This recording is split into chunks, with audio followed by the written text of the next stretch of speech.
Good morning, everyone. Welcome to part 2 of Monday Mornings with Mao. Give me just 1 second because I have to tweet this out unless somebody else wants to do it for me. And here we have Comrade Zhou. So welcome. Thank you. How are you doing today? Quite good. Wait a minute. Let me just turn on the light. Okay, perfect. Excellent. So, Okay, now I'm back. yep, welcome back. And so, how are you doing today? This evening or morning, evening for you guys? I'm doing kind of good. How about you guys?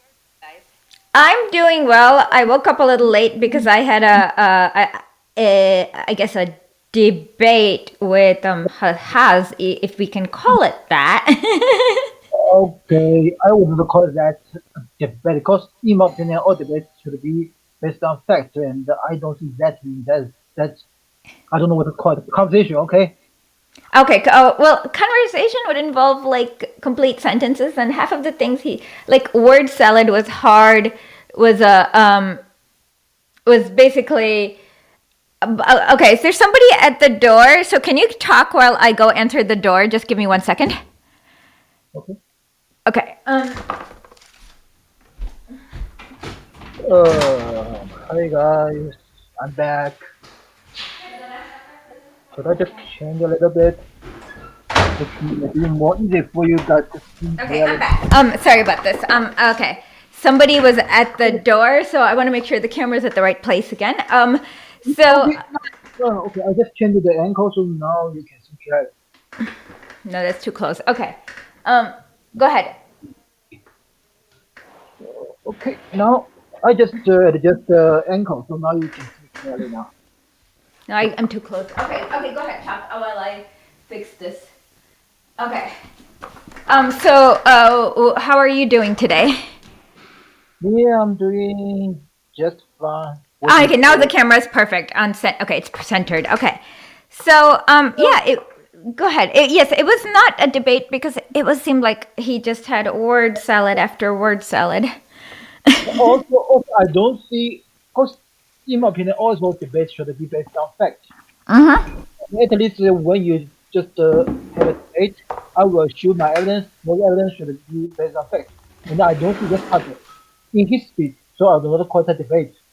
Tops, I will call it a conversation or communication. Exactly. Just like at the top. Yeah. So, exactly. It's a conversation, maybe if that. But like I said, so I was. I'm still eating breakfast a little bit, but and drinking coffee. But so. As we talked about, let me just do a quick recap of last week. Last week, we can we? Okay, does anyone hear an echo, or is it just me? Okay. So we talked about Mao's fundamental 3 rules, and then we also talked about liberalism, and we read Combat Liberalism. So today is part. Yeah, last, because in previous show we talked about, you asked me one question.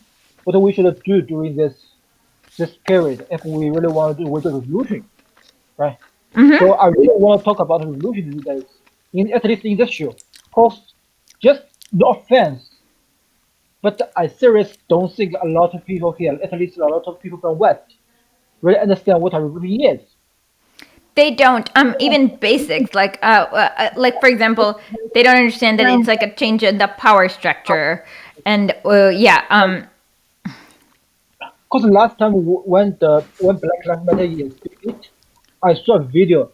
A black lady just in in the video, a black lady is shouting like 1, 2, 3, 4. It's a revolution. Oh I was yeah. like, I was They like, said that was a slogan.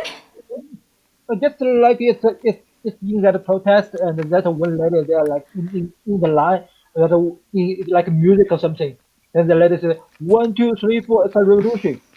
I was like, oh Jesus, you must be kidding. You call this a revolution, then Lenin and Mao will be so frustrated they will be jump out from their coffin. Okay, it's not a revolution. No matter what kind of standard, it's not a revolution. Yeah, I know. I mean, it's not even a reform because they've been protesting for nearly 10 years now and nothing's changed. Yeah, So the problem, let me just quickly explain. The problem was that in the 1960s, but when the Soviet Union was around, when China was there, they did just protesting sometimes made the U.S. government change its policy, but that was because there was a different historical context. They were trying to recolonize Africa, and it would have been much, much, much harder for them if they were like, "Oh yeah, we're totally racist." So what they don't understand is that like spectacles don't work anymore because there's the elites just don't care what you think. but the thing is, I don't think any protest would make a difference in America. No offense. Exactly. No, that's exactly what I'm saying. A protest will not make a difference because the government does not care what you think. Yeah, of course. Also, the two parties are the left and the right are two sides of the same coin. They serve the same master. So are just two servants. They serve the same master, the capital, the bourgeoisie class. Exactly. So how can you expect like your protest will make a real difference? It just doesn't work that way. No, it doesn't. They don't understand. So what they see is protest as like a spectacle because the other thing is that the color revolutions don't help. Like they see, oh, people in Romania protested, but then like they got a new government. No, no, that's not what happened. While the people in they were showing you videos of protests. Like these right wing death squads went and killed thousands. You know what I mean? Yeah. But the thing is, I cannot even recall any successful revolution that didn't cause any bloodshed or persuaded more death. In no way. Since just doesn't work that way. There's a pay. There's always a payment to do this. Okay. It's like what Mao said. Revolution is not a dinner party. Exactly. So in that case, let's get started. Like, so let's start with that. Revolution is definitely not a dinner party. So the first question is, a lot of people don't understand what a counter revolution is and what people have to prepare for. So can you just talk about a little bit about? I know about the Russia counter revolution, but you can talk a little bit about the counter revolution that the bourgeoisie had prepared for in China and what happened.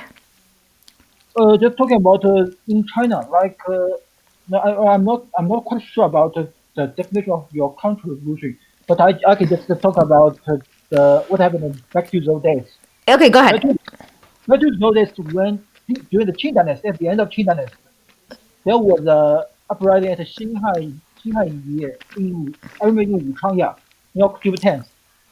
That directly triggered a war, a civil war. It's like the beginning of Chinese Civil War. But it's like a revolutionary war. Then after that, the Qing dynasty got ended. It's the end of the Qing dynasty. Then because that we call that older democratic revolution. After that, it's called a new democratic revolution. Older democracy attributed the ROC. Sun Yat-sen become the president. Then after it's Yuan Shikai. This guy just stole the country, and he made him the empire, and then it's like the like decades of civil war. Yeah. Then until 1920 something, 1927, the CPC was founded. Then it's like before that it's like it's the end of the First War. Oh, the First World War. Hello, are you still there? Isha, I cannot see you. Isha,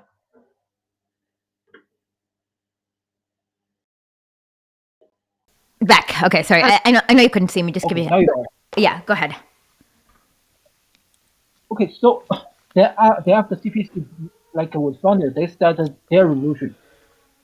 Then Mm-hmm. like even in Wuchang, in Wuhan, in Shanghai, there are Mm-hmm. lots of in Guangzhou, something like this, and in Jiangxi, a lot of them, most of them failed.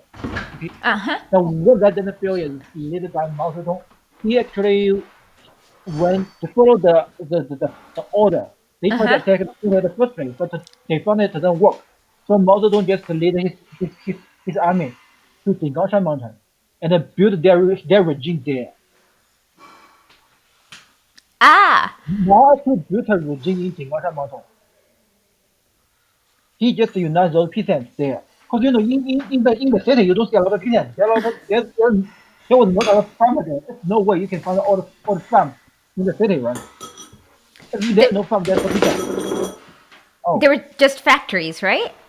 So just have to begin just be workers. Peasants are not there. Peasants are in the village. If there's no farm, there's no peasants. It's like there's no factory, there's no worker. It's the same thing, same logic. That So makes yeah. So he went to, cause back in those days, like KMT, its power is was very strong in the city. Mm-hmm. There's no way they can just take the city and just occupy it there for like Mm-hmm. forever. Mm-hmm. You may just occupy it for a while, but you can attack it. You can get it, but you cannot keep it. Mm-hmm. So they moved to Dinosha Mountain, where the KMT's power is very weak. Mm-hmm. So they built their regime there. Then after that, it's like the of course KMT would not just let them have a free go. They attack them like one time, two times, three times, four times. Mm-hmm. None of them work. And at finally then the the second international they send a guy called who leader to lead the Red Army. Mm-hmm. So the first committee made it work. They beat the Red Army. Then Mm-hmm. Red Army had to do that long march. They have to ring from their territory in Mm-hmm. Shan in Jiangxi to Shanxi. There are 2 points. So I know those two sound similar, but those are two places. Okay, Okay. and when they made it, it's almost like 19 1970 something, Mm-hmm. 77 or that year. Japan started to invade China. Then Yep. after that it's like a Sino-Japan war. In China we call it the anti-invasion against the anti-Japanese invasion war. Mm-hmm. After that is after the war it's already like 1945. Then it's a literally Chinese Civil War. So Yep. that was 4 years war. Then CPC because the came defeat to Taiwan, that island. Yeah, we actually covered that in the main podcast. We had two episodes about that. But yeah, I'll add. So the Civil War, the West was supporting the KMT, and the PLA was fighting. And so yeah, go ahead to tell us a little bit about that.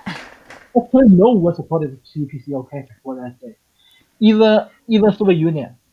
You cause the I thought legal it was the representative. army was called the People's Liberation Army (PLA). Yeah. You will withdraw. Cause back to those days, the legal representative of China in Soviet Union was Chiang Kai-shek, not Mao Zedong. Ah, okay. It, so that's what happened. That's what in fact you can check my own. You don't have to take my word. No. I'm not checking you. I'm. No. Hold on. I was looking at the video because if I look at this, my profile comes. So what I was doing was I was checking on the video monitor to make sure that the video was looking good. Okay. So that's the point. According to Chinese Revolution, It doesn't matter like the older democratic revolution or the new democratic revolution. Both of them brings war. Yeah. Even the revolution is the union. It brings war as well. Yep. 14 countries invaded. Yeah. So yes, Even the October Revolution it itself brings brought a war. yes. Yeah. I understand. Yeah. There was essentially the bourgeoisie are not going to. Hold on. Hold on. I need to fix your audio. Just give me 1 second. Okay. Can you? Okay. So yes, the bourgeoisie will are armed with everything. So they'll always be there. It has to be a war. The bourgeoisie will not give up their power just easily.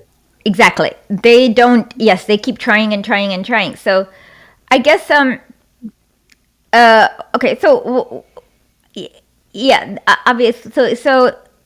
Like even Mao said something like power comes from the barrel of a gun.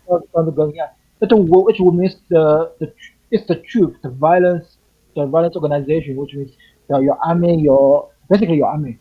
Your regime was built by your army. Without no army, no regime. That's absolutely correct. I mean, most governments are basically as Max Weber would say, monopoly on force, and you're trying to fight, figure out who gets to have that monopoly on the force. Yeah, just cause I always met a lot of those called leftists from the West. They always say we can protest, we can do this, we can do that, No. but we will not bring any violence. Otherwise, we will be called a terrorist organization or something like that. That's why they are afraid of this. They don't want that a bad name. They don't want to be called a terrorist organization by the Of course. authority. But the thing about what Mao was called during that war, he was Well, called bad. Okay, that's he's why still called they still make up numbers. They're like, oh, Mao killed 10 billion, 100 trillion people or whatever insane stuff. yeah. I mean, during those days, Mao was called what? Called a red Bennett. Okay, he was not called a politician or something. Nope. He was called a Bennett. Exactly. Red Army was called a red Bennett Army. Exactly. Yeah. Yeah. So that's the thing is that the bourgeoisie will never even recognize like until 1972 they tried to Taiwan was recognized as the official China and had a seat at the UN and like not until like 1972 did China get to be in the UN, right? And that one was fun. Also, I want to say something like this. I don't think a lot of audience from the West are prepared for the revolution. They're not Just to prepared know. for even anything because they don't. Well, you can't be prepared for what you don't know what it is. Like, no offense, like even last week, if you saw Late Nights with Lenin, Jay, for example, I like him a lot. He just didn't understand that a revolution meant you overthrow the bourgeoisie. So he asked, like, what happened to the Perishkoviches? And I was like, okay, he was killed. Well, no, I mean, he was captured and then he died of typhus when he was captured. So it's like they don't understand what the appending of the order is. So they don't. So first of all, they're not prepared. I think you have to take it even. They don't even know what a revolution is. So first, talk about what is a revolution, and then they're not even. They don't know what it is, so they can't be prepared for things they don't know what it is. Also talking about a revolution, just like what Mao says, is not a democratic. It's a free movement for one class. Mostly it's the oppressed class to overthrow the other. Mostly the one who oppressed the previous one. Yep. Hold on, let me get that piece out right now. The printer's not working, so I printed it so I don't have to look at my phone. But let me give me 1 second.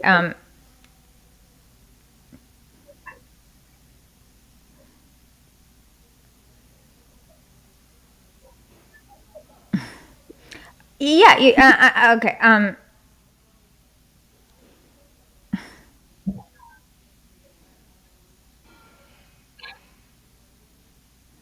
Okay. Here it is. Give me 1 second. I'm sure with everyone in the chat. And let's see. Is it allowed in the chat? Oops, oops, oops, oops, oops, oops. I'm sorry. I shared the wrong thing with the people in the chat. Give me 1 second. I don't know what I shared. I hope it was decent. Yeah, okay. So, okay, go ahead. I think I shared. I don't know what I shared. Okay, ignore what I shared if it's wrong. Okay, go ahead. It's an introduction. Is this one? I could have shared the wrong thing. Ignored. This sounds looks weird. Okay, but go ahead. I'm pretty good to know this one. Oops, I'm sorry. In that case, ignore it. I will. Let me find it.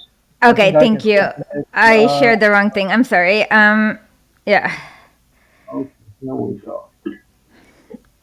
There we go. Now you just talk for a while. Let me Okay, find it. so with people in the for example, a lot of times that's why they think, oh my God, cracking down on dissidents, and because they don't have the imagination of what is going on. So when you have a revolutionary country like post China, what you crack down is basically the bourgeoisie class.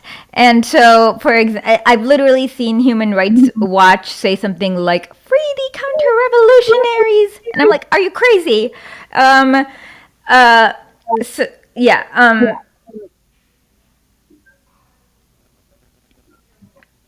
And so people, I, um, it's fine. This one a little bit off. Okay. Okay. Yeah. Jesus. Right. Not. Is it in quotations from Mao? No. Chapter 2? No, no, no. No, it's like yeah, that's the quotation from Mm, the red book. I Is read the book. that Yeah, okay? yeah, yeah. Okay. It's gotta be the Uh, Huna. okay. I found it. Sorry about the giving the actually the. Okay, give me 1 second.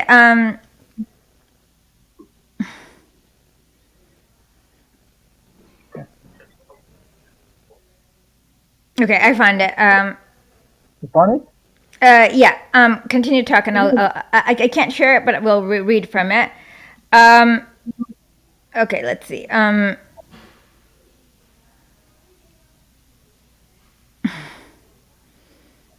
No, this one. Chapter revolution. No. Chapter 22 maybe. People's War 49. No, it's like this one. So page 31. Okay, got it. Okay, page 31. Page 31. I need this.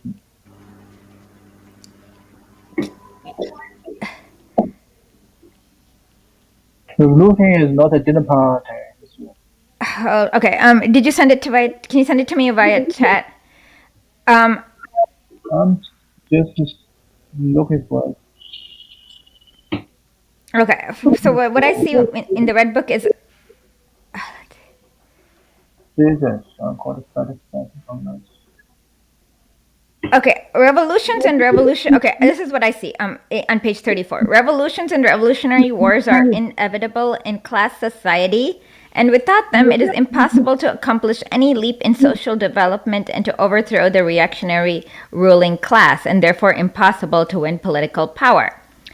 And then the next one is revolutionary war is an antitoxin that not only eliminates the enemy's poison, but it also purges us of our own filth. Every just revolutionary war is endowed with is that it? No, I'm using something else to find it. Okay. Sorry about that. Okay. In that case, if you talk, I'll find it. Okay. You talk, I'll find it. Okay. I accidentally found it was this morning and I was early, so give me 1 second. Okay. Okay, found it. The second is a revolution is not a dinner party. Yep. So I know. okay, it's page 28. Okay. Page 28. Okay. Hold on. 5, 6, 7, 8, 9, 10, 11, Oh, it's 12, okay. Can you just send me a screenshot? 13 lines from the bottom. Okay, okay. I found the book. Give me a second. Um, uh, okay, okay. So here it is. You found it? Well, no, I found the book. I'll share the book, and then this is the book. Right, okay, here. This is the right book.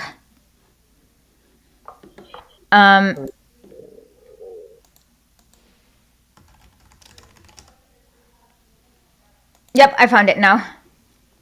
I sent you the photo. Yep. I found it. Yep, I found it exactly. I have it now. Let me share. Okay, yes, I found it. So let me share the screen. Okay. Okay. Okay. Process on my another computer. Yeah, I use No, this computer. wrong one. Okay, I'm sorry. Wrong one. Okay, give me a second. Let Like me. the secondly, I will look at the data pattern. Or Yeah, right no, now, I have it with me. Just give me 1 second. Okay, now this is where it is. Do you see it? oh yeah. Okay. Okay. So let us begin. Okay. Go ahead. So a revolution is not a dinner party, or writing an essay, or printing a picture, or doing embroidery. It cannot be that. It cannot be so refined, so luxury or gentle, so temperate, kind, counterous, restrained, and magnanimous. A revolution is suffocation and an act of violence by which one class overthrew another. Yep. And it's from the investigation report on an investigation on the peasant movement in Hunan. I just remember it's like which which which which article. I can remember the name of the article. No. Now that we have it, okay. But okay, can you expand on this quote? What does he mean by this part? This part of him is because revolution is a peaceful movement. It always brings violence. It cannot be gentle. It always brings a lot of damage. It cannot be like a perfect. It's there are always some damage, and maybe it's unnecessary damage. After you see it, it can be unnecessary damage, but it's unavoidable. It's no like there is no perfect. There's no something called perfect revolution. Okay, some of them must be done. It's also part of the sacrifice. Also part of the what? Sacrifice. Sacrifice. Sacrifice. Yeah. Okay. You're right. Well. The Michael Parenti also talks about this, where liberals are like the day after the revolution, they want what about civil rights for fascists and all sorts of things, and they don't understand what kind of control that the bourgeoisie have. Yeah. So like the same rules won't work because what you notice. Okay, and here is okay. So I found the investigation into the peasant movement in Hunan for people who want to read the whole piece, but I'll share it with you in the chat, and then we can later share it with them.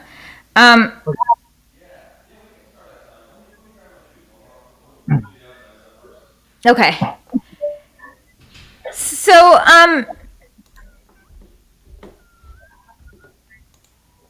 okay, so now, so I guess I'm trying to understand now.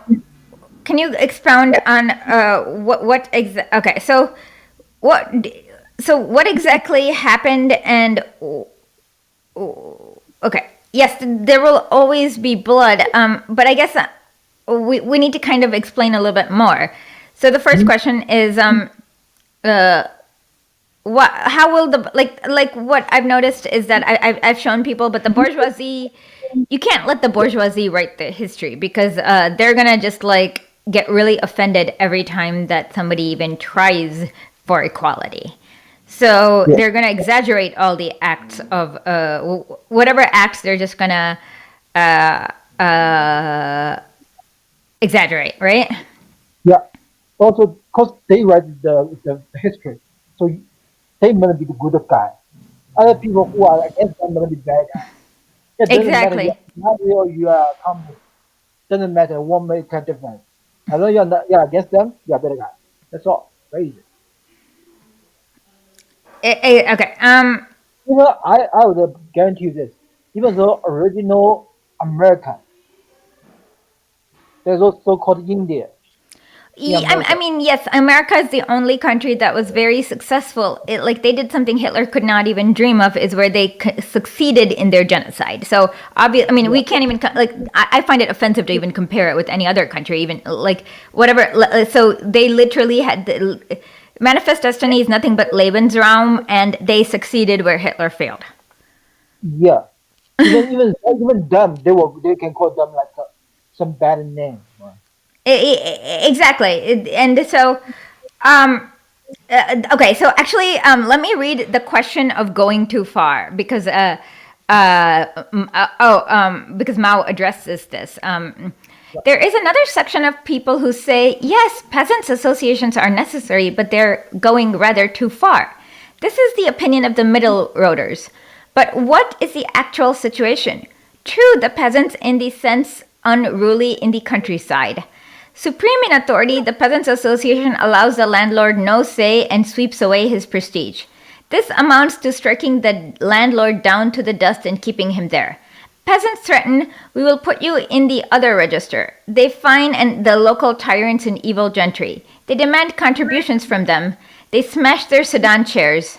People swarm into the houses of local tyrants and evil gentries who are against the peasant association, slaughter their pigs, consume their grain. They even lull for a minute or two on the ivory-laid beds belonging to the young ladies of the households of the local tyrants and evil gentry.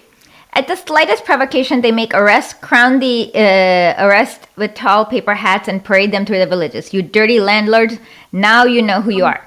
Doing whatever they like. This is like he's coding, doing whatever they like and turning everything upside down. They have created a kind of terror in the countryside. This is what some people call going too far or exceeding the proper limits in righting a wrong or really too much. Such talk may seem plausible, but it is in fact wrong. First the local tyrants, evil gentry, and lawless landlords have themselves driven the peasants to this. For ages they have used their power to tyrannize over the peasantry and trample them underfoot. That is why peasants have reacted so strongly. Most violent revolts and the most serious disorders have invariably occurred in places where the local tyrant and evil gentry and the lawless landlords perpetuated the worst outrages. The peasants are clear-sighted. Oh, feel free to interrupt me when you have to make a comment. Okay, I want to say one thing. Okay, compared with what those like tyrants, farmers did it, so landlord did it to those peasants. So what those peasants did it to those landlords is nothing. Okay. Exactly. I mean, the landlords would like. I know of. Well, I've read. I can show you. Read my article on Tibet. They literally. Oh, They would like cut off their arms and legs for anything, and it was horrendous. talking about this, I can bring you some story, which is just is quite scary. Okay, they would skin the slave to make some Buddhism instrument or something like this. Oh They would yeah. literally skin the slave, We and actually all showed a video of the and you human can see lettuce skirt. Actually, in one of our streams in Tibet, we've shown the video where from the 1922 British, where they literally had a skirt made of human lettuce, human skin lettuce. yeah. Also, I saw those people just use human bone, Oh use yeah, human bone to make some stuff. yeah, they used human bones for their drums. Not some of for them the drum or some for something else. I'm not pretty sure. Okay, that yet, but I'm pretty sure it's human bone. Oh no, Yeah, yes, that's more. we've shown that video before on stream. So yes, they definitely did that. And they would. It was a lot like you know how Wahhabi is to Islam. That's how Tibetan Gelong Buddhism is to Buddhism. Okay, hold on. Let me just. Okay, so let's continue. The second revolution. Okay, this is where he. Okay, I got it. I was right. Okay. The most violent revolts. Okay, the peasants who are clear-sighted, who is bad the peasants are clear-sighted. Who is bad and who is not? Who is the worst and who is not so vicious? Who deserves severe punishment and who deserves to be let off lightly? The peasants keep clear accounts, and very seldom has the punishment exceeded the crime. Secondly, revolution is not a dinner party or writing an essay or painting a picture or doing embroidery. It cannot be so refined, so leisurely and gentle, so temperate, kind, courteous, restrained, and magnanimous. A revolution is an insurrection of an act of violence by which one class overthrows another. A Okay, rural I want to make a comment here. Okay, because here the Mao just said it's a it's it's an act of violence by which one class overthrows another. But the one who got overthrown is almost the one that operates the other. When you operate the other for a long time, of course, the class which got oppressed will overthrow the class which oppressed them. It makes sense. That's Okay, right. continue. Okay. Without Okay, a rural revolution is a revolution by which the peasantry overthrows the power of the feudal landlord class. Without the greatest force, the peasants cannot possibly overthrow the deep-rooted authority of the landlords, which has lasted for thousands of years. The rural areas need a mighty revolutionary upsurge, for it alone can rouse people in their millions to become a powerful force. All the actions mentioned here, which have labeled as going too far, flow from the power of the peasants, which have been called forth by the mighty revolutionary upsurge in the countryside. It was highly necessary for such things to be done in the second period of the peasant movement, the period of revolutionary action. In this period, it was necessary to establish the absolute authority of the peasants. It was necessary to forbid malicious criticism of the peasant association. It was necessary to overthrow the whole authority of the gentry, to strike them to the ground and keep them there. There is revolutionary significance in all the actions which were labeled as going too far in this period.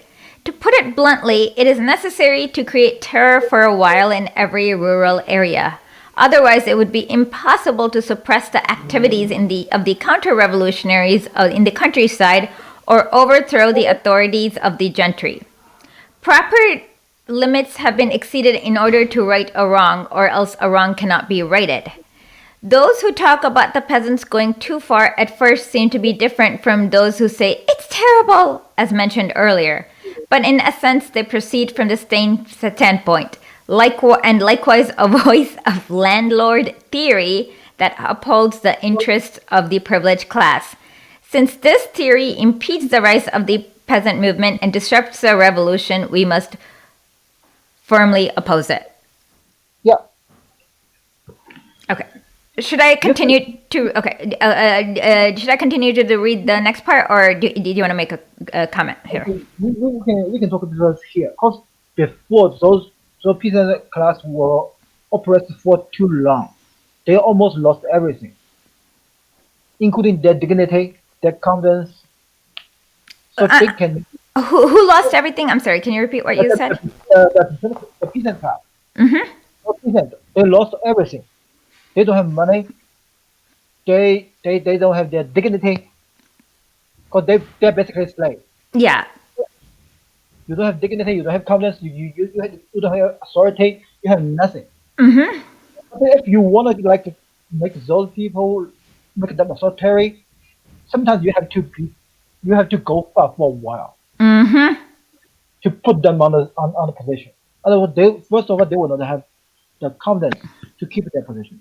Also, when the class which was overthrown, they would want to come back. If you cannot keep them in that position, those comeback guys will succeed. Oh yeah. Let me just show you how what people don't understand is how evil the contras or the counter-revolutionaries can be. And let me just show people a video that I like showing about the counter. Can we call them contras, or is that only? Let's just call them contras. Like the contras can be incredibly violent. Let's see, where is it? Okay, talking about this, I want to give you an example. Like in 19 when Chiang Kai-shek betrayed the revolution. Hold on one second. I found the video. Let me just show them how bad the Contras can be. And like when the empire strikes back, it strikes back with the vengeance. Yeah, Can you guys see the video? The town of Paiwas, we founded it's a President heinous crime. Parish, has been ravaged by counterattacks. Father Jim Phelps is an American, and along the paths he travels to make his rounds, he has seen what the Contras leave in their wake. The freedom fighters, huh? I've listened to that on the shortwave radio as I've gone from township to township, picking up bodies and seeing houses that have been burnt down. Anybody who in any way was collaborating with the Sandinistas would be a victim.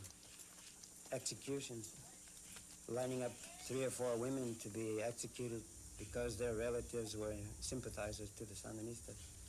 Unarmed women, off on remote farms, and they just kill them, slit their throat.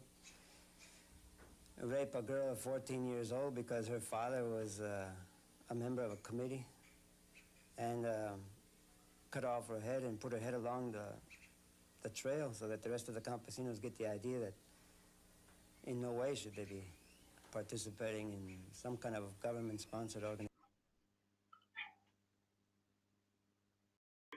So most people, like I said, don't understand how violent the counter-revolutionaries, and this was in Nicaragua, and this is what we hear about. So what we don't hear about is probably much worse. So the go ahead. Now, can you tell them your story so that people can understand? It's like literally a worldwide phenomenon with the Contras. Okay, because we all know Chiang Kai-shek.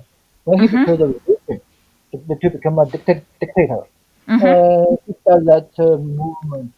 We call it 412, because that movement was started at Purple House. Every day, almost every day, like thousands of Communist Party members was executed in the street. No sentence, just to find them killed. Chop their head off. Yeah. And okay. Actually, let me show one more vid. It's just within your history, you can check. No, I know this. Hold on. Who don't want to believe this can check. No. Hold on. Let me show one more video of the. We're gonna have to mute this because this is like of the. This is like the revolution, the violence from the White Army in Russia. And I'm gonna have to mute this video because we're gonna get the copyright strike. But go, can you talk? So people so like when the empire, and another examples of counter-revolutionaries, Pinochet, he dumped people from helicopters. So, okay, found it. Here, give me 1 second. Okay, let me share this, and I'm gonna have to mute the audio. Okay, continue to talk while can you guys see this? Yeah, okay.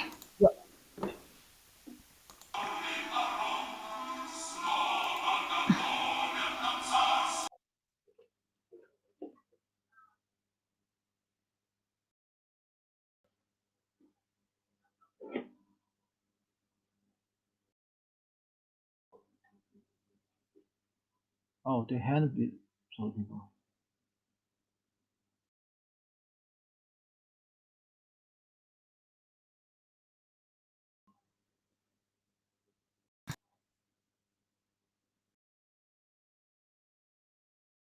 So what I noticed is that they literally like cut their head, the Bolshevik, the peasants' head off and stuck them on, like I showed you the video.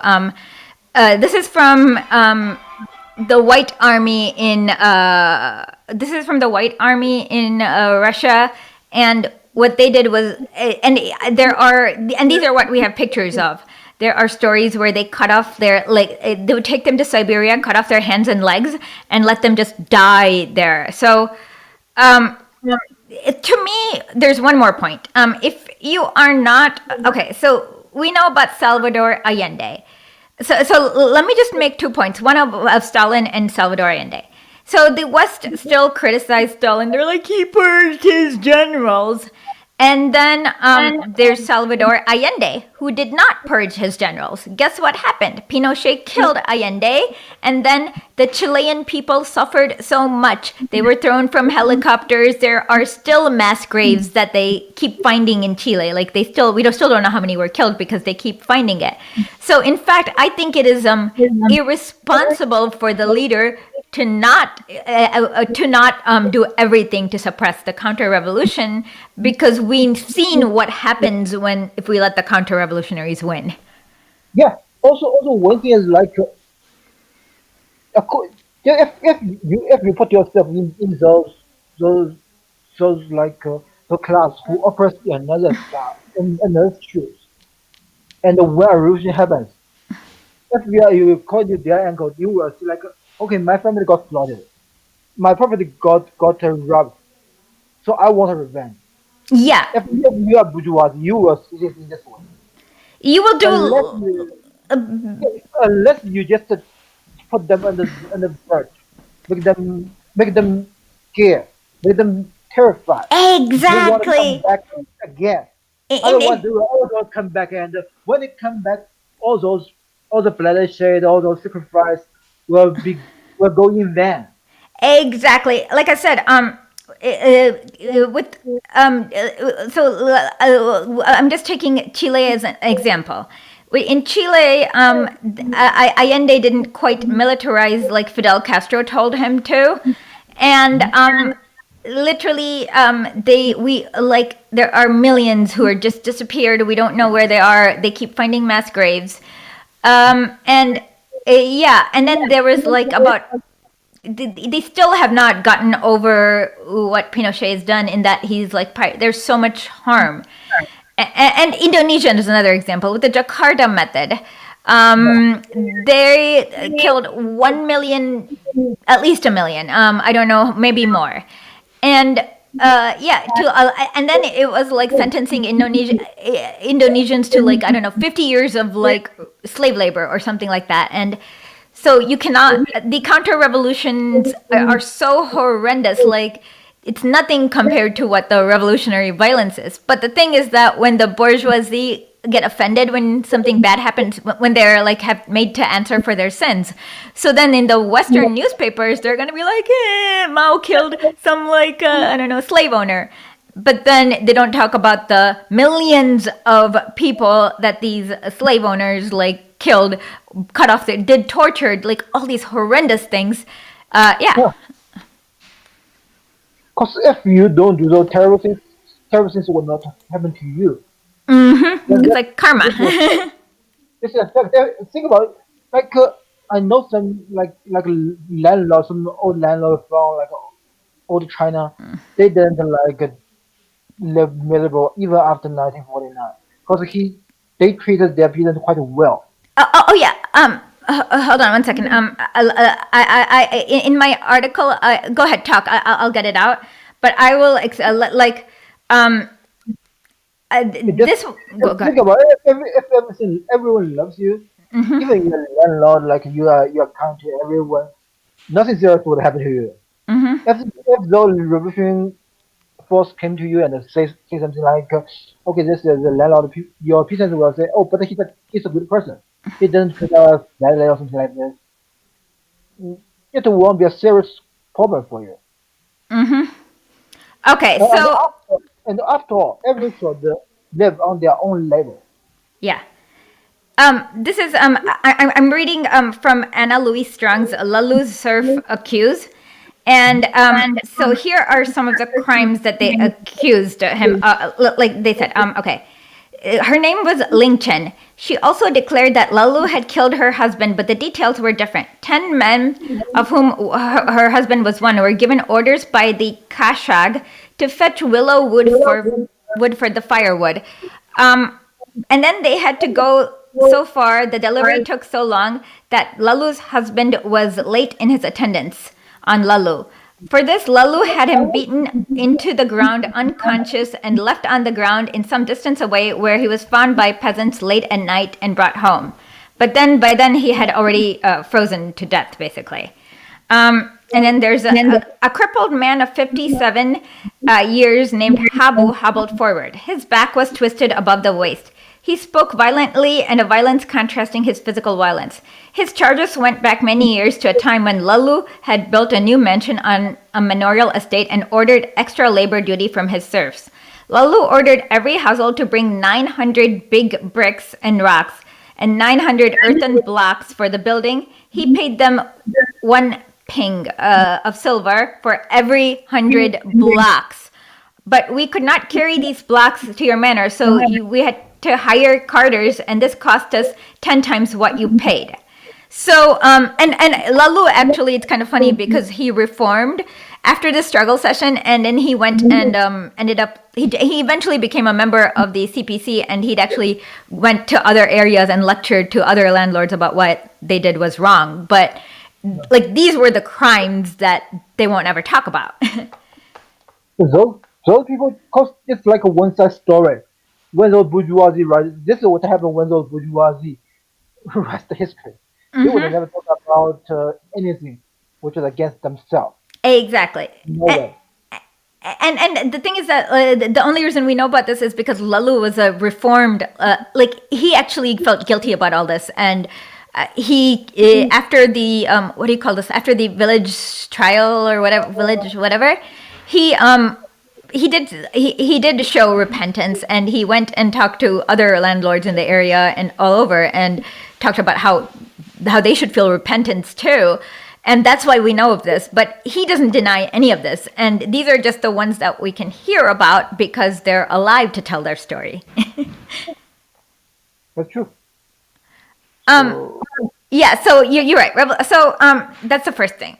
So then the second thing is that there's what we call fetishization of nonviolence. Like, for example, they'll say, like the bourgeoisie always say, you know what I mean?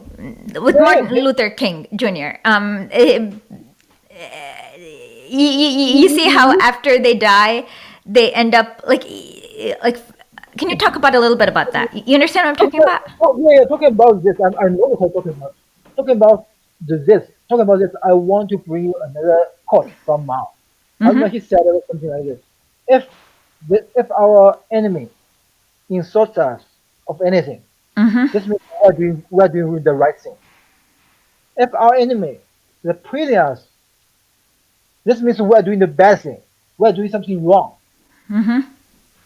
So when the bourgeoisie they praise someone for a peaceful revolution, which means it's not something they are afraid of. Exactly.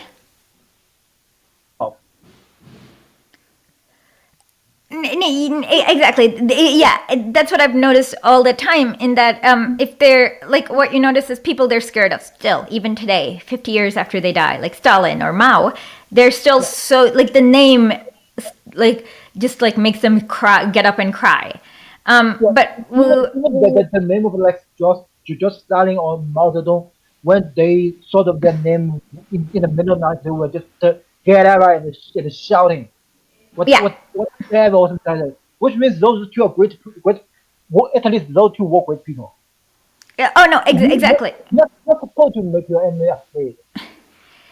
Talking about Martin Luther King Jr., it's not like I'm not saying he's not. No. I'm saying that after he died, basically they made a myth about.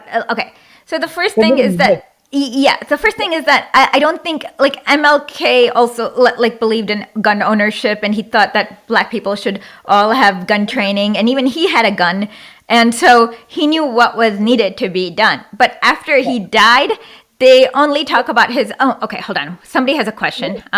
Yvonne Anderson says, have you read Vijay Prasad's Washington Bullets and thought on his arguments or work generally? Oh, that Indian writer? Yeah, I have not. Do you know? I don't know anything, but we'll check it out for next week. I'm sorry. I think you might have asked the same question last week, or somebody did, but we'll check it out for next week. How about that? I just remember the writer's name, but I didn't really. Okay, I'll take a screenshot and then we'll remember. I'm sorry about this, Yvonne. Okay. Go ahead. So yeah. Also, those bourgeoisie class know it for fact. those protests won't make a difference. They know this for a fact. Yes. Just feel what Martin Luther King did. Martin Luther King, or he said like a protest or something like this. He didn't go violent. No, in He did. fact, his strategy was based on the fact there was two things. The first is the okay. So you know how when with the okay. So France, England, other countries in Europe had a lot of colonies in Africa. So they were losing control of that. The U.S. wanted to be the new colonizer. So the first thing is U.S. needed some kind of local bourgeoisie to collaborate with them, and they could not if like America was like so racist that they couldn't even get the local bourgeoisie to collaborate. The second thing was, of course, there was the Soviet Union, the Eastern Bloc, China, and then Vietnam was upcoming. So those were the two. Even Martin Luther King's strategy was based on the existence of the Eastern Bloc, like everything from East Berlin to Vietnam. That was the Eastern Bloc. Like without, like even he admitted that his strategy would only work because of the Eastern Bloc. You know what I mean?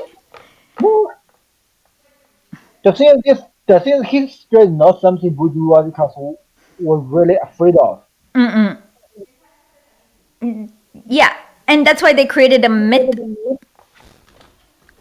They created myth. Think about it. Welcome, Jean, and we're glad you're here. Okay, think about it. If your enemy like want your strategy, which means it won't work. If your enemy is against your strategy, that's something you should do, right? Yeah. That's why that's why our classical revolution, which always brings violence, is always like a ban in the West. Exactly. And yeah, because the West is a colonizer, and for them, they're talking about they're okay. So it's always from the point of who owns the newspapers in the West. Basically, there are four companies or six, four or five companies, and all of them are big industrial media corporations. So the only And they're point working for CIA.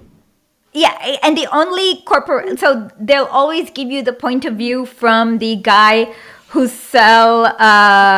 Okay, hold on. Absolutely not. There is nothing to feel. You only have to feel patriotic about a country that is worth feeling patriotic about, and there is absolutely nothing to feel patriotic about if you live in the West. If you're living in Nazi Germany, What? so if you live in Nazi Germany, I'm talking to the if Gene, you live okay, hold on. Let me in get that question out. Okay, go ahead. Can you repeat it because you're lagging? So can you please repeat the question?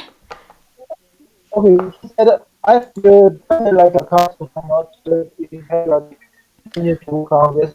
I said, if you live in Nazi Germany, should you be patriotic to join the Nazi army? Uh, Hold on. You're lagging again. Can you please? Is there any way you can restart or something like yours? We've lost you. Can you restart like or like work on your internet connection? You're lagging.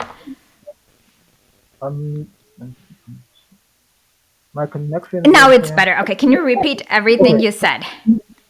Okay, he said, I feel like a communist, but I'm not feel patriotic. Do I need to work on that? I'm asking him one thing. If you lived in Nazi Germany, In should Nazi you Germany? should you feel patriotic to join the Nazi German army? Absolutely not. Now you know the question. Now you know the answer. Exactly. Yeah. I mean, like I said, you have nothing to be proud of because yeah. But okay. So yeah. And so what I noticed another thing is that even in Western newspapers, whenever you see claims of authoritarianism, it's basically they won't let us win. So for example, I think I can't remember if I think it was Hong Kong, but I'm not 100% sure. But they outlawed some like NGOs, which is I know for like which is the best thing they can do. So what the West was really upset about is that they wouldn't let them win. So they call that authoritarian, is like basically how it works, right?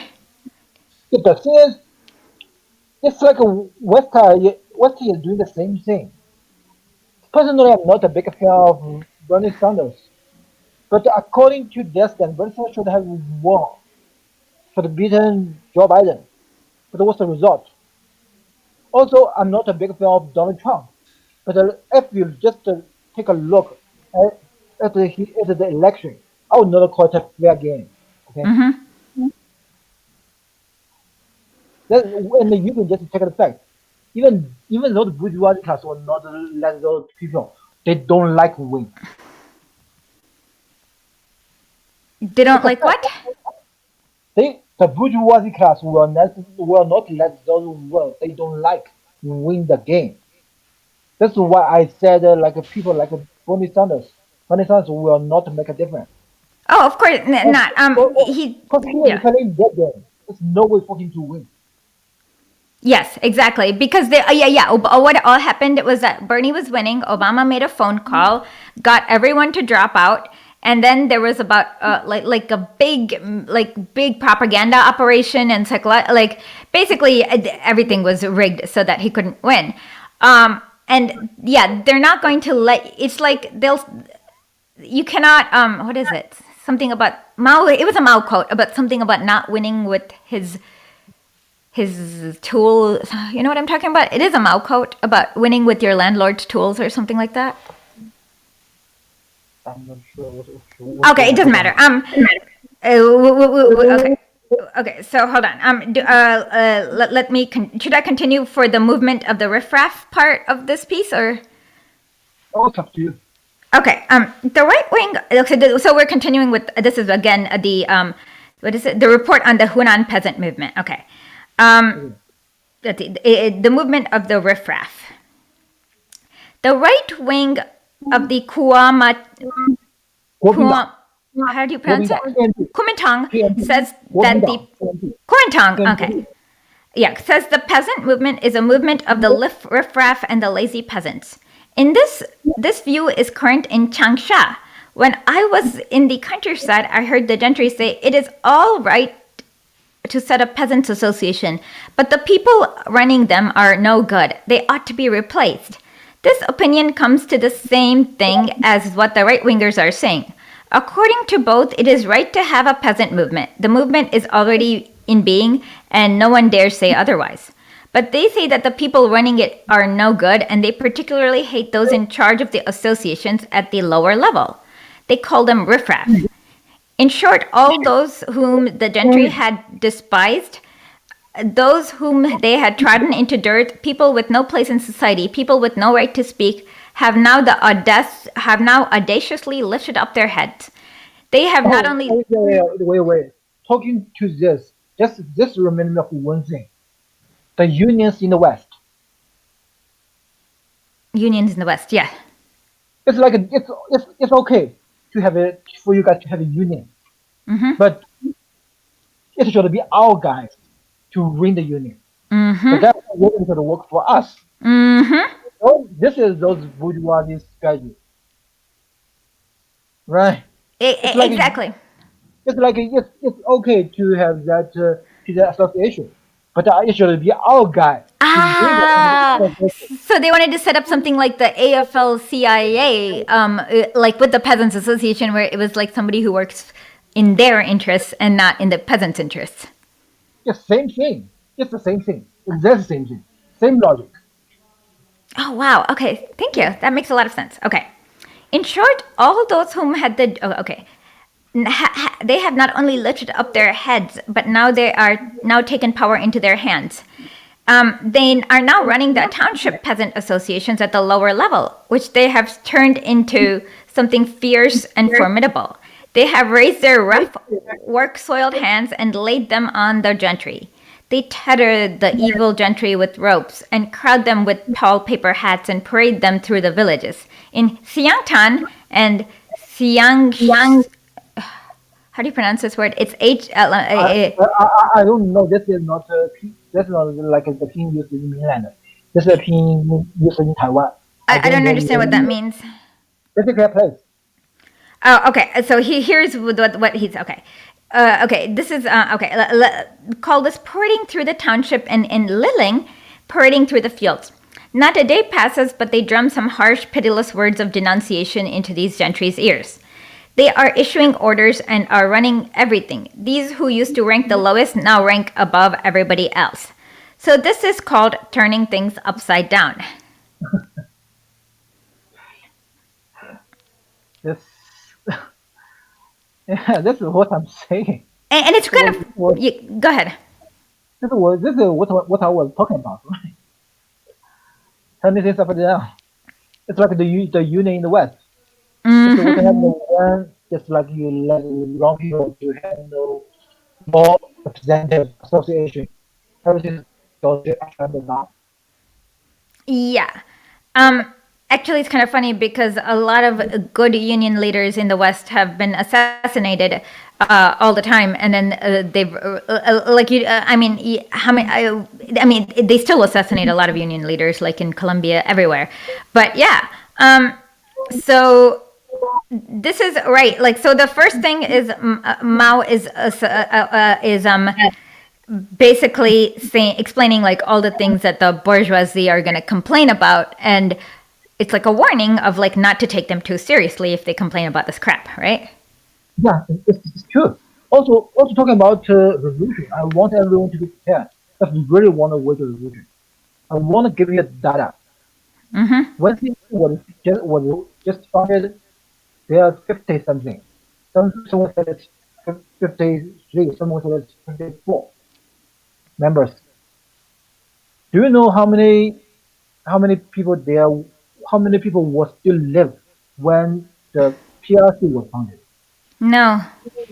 Three, Two? three, three, Three? three. Wow. So when I talk about sacrifice, I'm not just talking about you might sacrifice your property or you sacrifice your reputation. You must sacrifice your life as well. If you really thought about the revolution. That's why I said that when talking about revolution in the West, I don't think a lot of people are prepared. Then the mental prepared or physical prepared, not so prepared.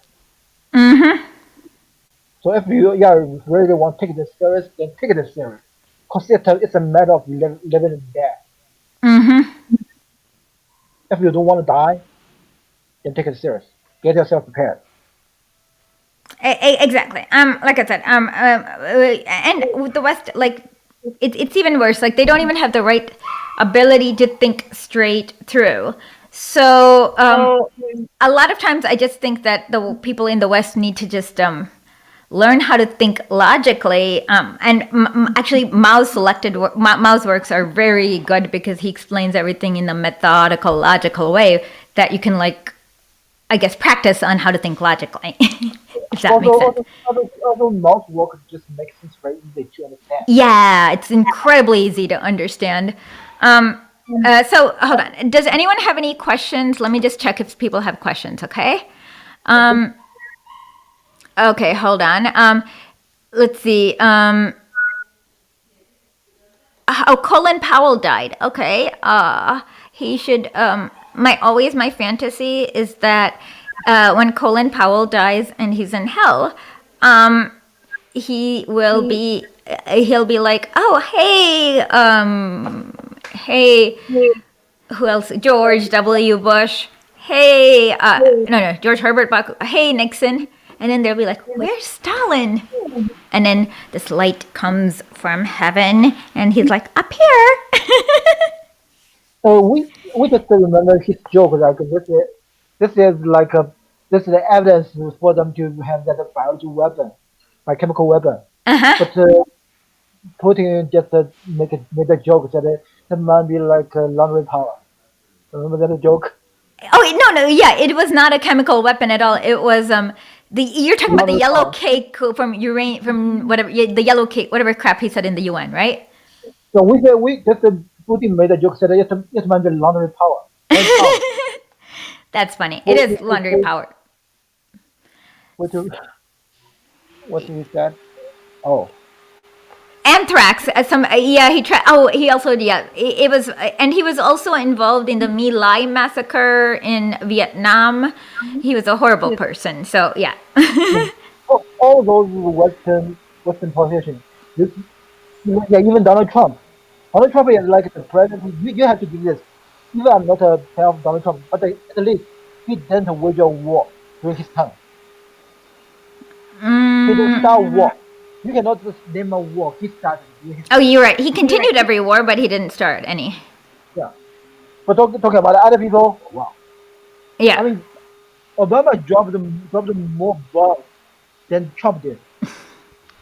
Obama bombed so much in Syria that they ran out of bombs. Yes, that's the thing.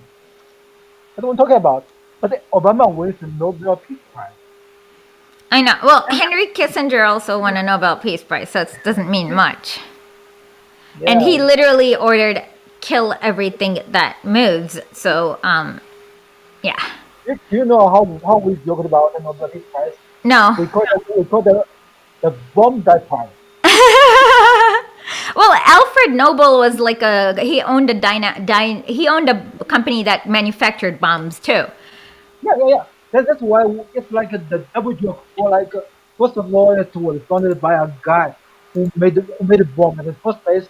Then those people who win the Nobel Prize, the Peace Prize, always bomb other people, especially American Exactly. president, especially Exactly. the president of America. Yeah. They should get rid of the Nobel Peace Prize. It's a joke. Actually, they should get rid of all Nobel Prizes, but like I said, it's a big joke. Um, are you able to? I'm actually excited about this. Okay, we're gonna need a theme song eventually, but we'll get that. So, are you willing to come back next Monday, same time? Yeah, yeah. I was Awesome. okay. Okay. Well, join us next Monday for Monday Mornings with Mao. And I guess we'll also have some other streams throughout the week. And check out our newest episode on Operation Gladio. And with that, I will say Slobodu narodu, smrti fascismu.